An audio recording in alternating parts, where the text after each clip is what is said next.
Kita di dunia ini harus berusaha untuk mencapai derajat yang tinggi di akhirat. Kerjanya di dunia ini. Di dunia inilah kita bekerja untuk mengambil ranking di akhirat. Ranking di akhirat itu tinggal diterima. Kerjanya di dunia. Di dunia bekerja, dikubur menunggu hasil. Di akhirat menerima upah. Derajat manusia yang paling tinggi yang selamat di akhirat hanya 4. Berapa? Nggak banyak-banyak. Yang selamat di akhirat manusia itu 4 derajat saja. Selain yang 4 ini nggak selamat. Siapa yang 4 itu?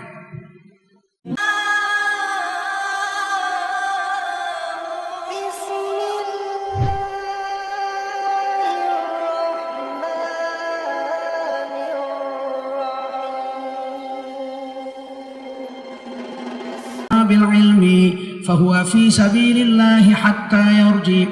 Baginda Rasul bersabda, siapa keluar dari rumahnya untuk mendapatkan ilmu, maka orang itu adalah orang yang berjihad fi sabilillah sampai dia kembali ke rumahnya. Mudah-mudahan kita semua mendapatkan pahala jihad dari Allah SWT. Amin. Sadaqallahul azim wa sadaqa rasuluhun nabiyul karim wa nahnu ala dhalika minasy syahidin wasyakirin walhamdulillahi rabbil alamin. Jemaah pengajian Darul Tauhid yang dimuliakan Allah SWT, Masjid Istiqlal Jakarta, wajiblah kita bersyukur pada Allah SWT. Salawat salam kita sampaikan untuk baginda Rasulullah sallallahu alaihi wasallam, Rasul akhir zaman yang tidak ada lagi nabi setelahnya, Rasul yang telah memberikan contoh teladan untuk kita ikuti dalam peri kehidupan kita sampai kita mati. Rasul yang telah meletakkan pemikiran yang benar atas memahami kehendak Allah Subhanahu wa taala untuk diamal sampai akhir hayat kita. Salawat salam kita sampaikan untuk baginda Rasulullah sallallahu alaihi wasallam. Saudara-saudaraku yang dimuliakan Allah Subhanahu wa taala, hidup tidak lama. Hidup di dunia ini hanya sekedar seperti umur Nabi saja. Nabi bilang begitu, umur umatku seperti umurku, antara 60-70 tahun. Ma baina sittin wa sab'in. 60-70 tahun. Kalau ada yang lebih daripada 70 tahun, sudah tidak efektif lagi untuk beramal soleh. Sebelum umur 60 inilah kekuatan yang masih memungkinkan kita maksimal untuk bisa mengabdikan diri kita kepada Allah Subhanahu wa taala. Allah Subhanahu wa taala jadikan manusia semuanya, kita ini orang beriman khalifah Allah. Kita semua orang beriman ini khalifah Allah. Wa huwallazi ja'alakum khalaifal ardh. Dialah Allah yang telah menjadikan kamu orang-orang beriman khalifah di atas dunia ini. Semuanya kamu. Wa rafa'a ba'dakum fawqa ba'din darajat. Sebagian kamu ditinggikan derajatnya, sebagian kamu direndahkan derajatnya. Kita sama-sama khalifah tapi derajat tidak sama. Untuk apa Allah buat derajat berbeda-beda? Liyabluwakum fima atakum, agar Allah menguji kamu siapa di antara kamu yang paling baik amalnya, dengan didatangkan Allah derajat-derajat itu. Di dunia ini ada yang jadi nabi, ada 124.000 nabi-nabi dan rasul. Ada yang jadi rasul 313 dari 124.000 nabi-nabi diangkat jadi rasul. Bedanya nabi menerima wahyu untuk dirinya dan keluarganya saja. Kalau dia dakwahkan hanya keluarganya saja, dia disebut nabi. Kalau dia dapat wahyu, dia dakwahkan kepada diri, keluarga dan komunitasnya, suku bangsanya, dia diangkat jadi rasul. 313 rasul, 25 rasul pilihan, rasul Mustafa, rasul pilihan. Akan beda derajatnya itu. Ada yang jadi nabi, ada yang jadi rasul, ada yang jadi rasul pilihan. Rasul pilihan 25 dan kita wajib kenal namanya. Walau tidak berturut-turut tapi wajib tahu 25 itu. Sebab itu rukun iman. Percaya kepada Rasul-Rasul itu rukun iman. Walaupun nggak berturut-turut, tapi kalau disebut orang tahu. Musa, ya saya tahu itu Nabi Musa. Musa, Nabi, Rasul. Ibrahim, ya saya tahu Ibrahim juga Rasul. Yahya juga Rasul. Idris, benar, Idris juga Rasul, saya tahu. Daud juga Rasul. Sulaiman juga Rasul, saya tahu. Bejo bukan. Harus tahu. Harus tahu. 5 dari 25 itu disebut Rasul Ulul Azmi. Rasul yang paling menderita. Mengorbankan seluruh harta, darah, air mata, waktu, perhatian, tenaga, semuanya digunakan hanya untuk agama. Mati-matian siang dan malam. Menderita untuk umat dan agama ini disebut Rasul Ulul Azmi. Ada 5. Pertama Nabi Nuh alaihissalam. Nabi Nuh alaihissalam dakwah ditulis di Quran lailan wan nahara, malam dan siang. Umur 480 tahun diangkat jadi Rasul. Dalam Qasasul Anbiya, Imam Ibnu Katsir menuliskan hadis Nabi Nuh diangkat jadi Rasul umur 480 tahun. Dakwah lailan wan nahara, siang dan malam. Sampai umur 900 tahun. Berapa tahun tuh? Berarti 420 tahun. Ya. 420 tahun dakwah siang malam, cuman dapat 80 orang murid. Berarti kan 5 tahun sekali dapat 1. 5 tahun dakwah siang malam dapat 1. Nah, kalau saya mungkin berhenti jadi nabi. Kiai sekarang kalau dakwah 5 tahun cuma dapat murid 1, mungkin berhenti jadi kiai. Tapi Nabi Nuh nggak berhenti jadi nabi, terus aja jadi, nggak diupah lagi. In ajriya illa 'ala Allah Rabbal alamin. Upahku hanya Allah bayar. Kayak manusia nggak usah bayar. Bayangin. 5 tahun dapat 1, 5 tahun dapat 1. 80 tahun cuman umatnya. 80 orang umatnya. Badai topan datang tahun umur 900. Kemudian Nabi Nuh masih hidup sampai 50 tahun lagi. 950 tahun. Anak bungsunya yang dicintai Kan'an kafir. Istrinya yang mendampinginya seumur hidup kafir, malah menghalangi dakwah. Istri kalau menghalangi kita melakukan agama, ajaran agama, maka agama tidak akan tumbuh di komunitas rumah tangga kita. Nabi Nuh itu kenapa dakwahnya tidak berhasil? Karena setiap dia mau pergi dakwah, istrinya dakwah duluan. Begitu Nabi Nuh ganti baju bagus, istrinya udah tahu ini mau dakwah nih. Istrinya duluan pakai baju bagus, berangkat lewat pintu belakang. Dia bilang, ntar lagi suami saya datang, jangan percaya. Saya istrinya. Sehingga gagal dakwah karena istri suntuluyu. Tapi Nabi Nuh tidak disebut Rasul yang gagal. Nabi Nuh disebut Rasul Ulul Azmi. Yang kedua Nabi Ibrahim. Dakwah, Masya Allah. Seluruh bangsa yang bisa dijumpai. Lahir di Mesopotamia, Irak. Dakwah situ, diusir. Pergi ke Jordan, pergi ke Palestina, Suriah. Dakwah di situ. Kawin di situ, dapat istri yang cantik jelita, Siti Sarah. Kemudian pergi ke Mesir. Dapat saudara Raja Kipti, suku Mesir. Suku Kipti, Raja Mesir, dikasih satu saudaranya. Akhirnya atas permintaan istri Nabi Ibrahim disuruh menikahi perempuan itu. Perempuan yang berkulit hitam, manis. Suku Kipti namanya Hajar. Kalau cantik, 1000 kalilah cantik Sarah. Kata Nabi Muhammad SAW ketika ditanya siapakah wanita tercantik sedunia, Nabi kita menjawab Siti Hawa, istri Nabi Adam itu wanita tercantik sedunia. Bagaimana cantiknya? Kulitnya merah jambu.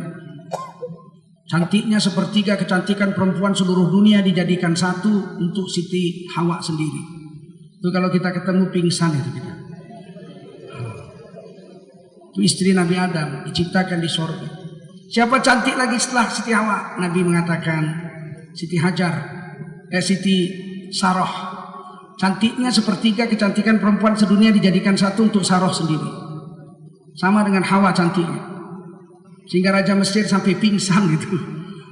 Istilahnya jantungnya itu nggak tahan dia lihat Siti Saroh sampai diterkam sama dia. Allah jadikan dia patung, setiap dia mau menerkam dijadikan patung. Nggak tahan dia lihat Siti Saroh cantiknya bukan main. Tinggal sepertiga lagi, nah itu perempuan-perempuan sedunia bagi semua. Sepertiga kecantikan wanita dikeroyok 3 miliar perempuan lebih. Bagi-bagilah situ. Jadi nggak usah terlalu bangga kalau cantik lah. Tapi Nabi Ibrahim gagal mengislamkan pamannya yang membesarkannya, Azar. Di Quran disebut bapaknya, Abuhu Azar. Tapi dalam bahasa Arab, Abu bukan mesti bapak kandung. Abu bisa saja bapak, saudara, paman. Kayak orang Jawa kan bilang Pak D, Pak Le, bapak juga, bapak Cile. Tapi bukan berarti bapak kandung. Azar bukan bapak kandung Nabi Ibrahim. Bapak kandung Nabi Ibrahim namanya Tarikh, atau kadang dibaca Tarah. Ibrahim bin Tarikh, bukan Ibrahim bin Azar. Meskipun di Quran dibilang Azar itu bapaknya, jadi bapak itu bapak yang membesarkan dia. Sama dengan Abu Thalib. Abu Thalib itu disebut bapaknya Nabi Muhammad. Makanya kalau Nabi Muhammad bilang Abi wa Abu finnar, bapakku dan bapakmu di neraka, itu bukan bapak kandung Nabi. Karena bapak kandung orang Arab menyebutnya bukan Abu, tapi Walid. Apa? Walid. Maka ketika kita doa, ya Allah ampunkan dosa kedua ibu bapakku, Rabbi firli wali daya, wali daya, Walid. Walid itu bapak kandung ibu. Ya. Jangan salah. Meskipun bapak angkat, bapak pakciknya yang membesarkannya tidak masuk Islam, Nabi Ibrahim disebut Rasulullah Azmi. Nabi Musa, bapak yang membesarkan beliau dari baby, Fir'aun laknatullah alaihi, malah ngaku Tuhan. Nabi Musa nggak disebut Rasul yang gagal. Nabi Musa disebut Rasulullah Azmi. Nabi Isa alaihissalam lahir sudah dakwah. Wah, ini manusia unik. Baru lahir sudah dakwah. Nabi Isa itu lahir tanpa bapak. Ditiupkan Allah ruh ke rahim Siti Maryam. Jadi, idza arada syai'an ayyakula lahu kun fayakun. Jadi, begitu hamil orang Israel protes, demo. Lahir anaknya di Bait Al-Lahm. Bait Al-Lahm. Lahm bahasa Arabnya daging. Tapi bahasa Ibraninya lahm artinya roti. Bait Al-Lahm, pabrik roti. Rumah tempat buat roti. Siti Maryam melahirkan di Bait Al-Lahm. Orang Inggris membacanya Bethlehem. Orang Batak membacanya Bethlehem. Di mana Yesus lahir? Di Bethlehem. Bait Al-Lahm. Begitu lahir, Bani Israel demo. Orang Yahudi. Hei Maryam, kamu ini orang baik-baik. Pak lekmu yang memelihara kamu Nabi Zakaria. Ibumu wanita soleha. Bapakmu imam besar Masjidil Aqsa, Imron. Sepupumu Nabi Yahya, buyutmu Nabi Harun. Bagaimana kamu bisa berzina begini? Ayo ngaku, anak siapa ini? Zina sama siapa? Ayo ngaku. Anak zina sama siapa ini? Ayo ngaku. Begitulah kira-kira demonya orang Israel sama Siti Maryam alaihissalam. Siti Maryam menunjuk anaknya.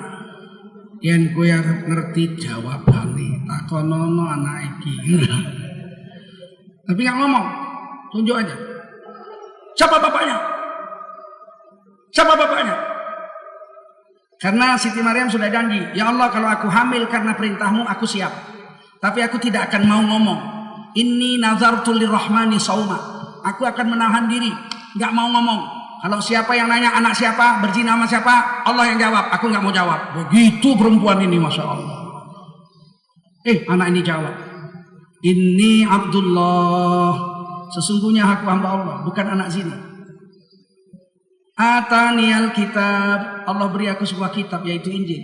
Wa ja'alani nabiyya, Allah angkat aku menjadi seorang nabi. Wa ja'alani mubarakan aina ma kunt. Allah jadikan aku kemanapun aku datang, tempat itu jadi barokah. Manapun aku datang, tempat yang ku datangi jadi barokah sampai kiamat. Inni Abdullah, sesungguhnya aku hamba Allah, bukan Tuhan, bukan anak Tuhan, bukan anak zina. Fa'budullaha rabbi wa rabbakum, sembahlah Allah Tuhanku dan Tuhanmu. Baru lahir udah dakwah. Fa'budullaha rabbi wa rabbakum, sembahlah Allah Tuhanku dan Tuhan kamu. Satu-satunya anak yang tidak punya bapak, lahir dari rahim wanita, hanya anak Siti Maryam ini, Nabi Isa alaihissalam. Jadi jangan percaya kalau sekarang ada anak perempuan tiba-tiba hamil. Kamu kok hamil? Saya pengikut Nabi Isa. Bukan, itu pengikut Isabella.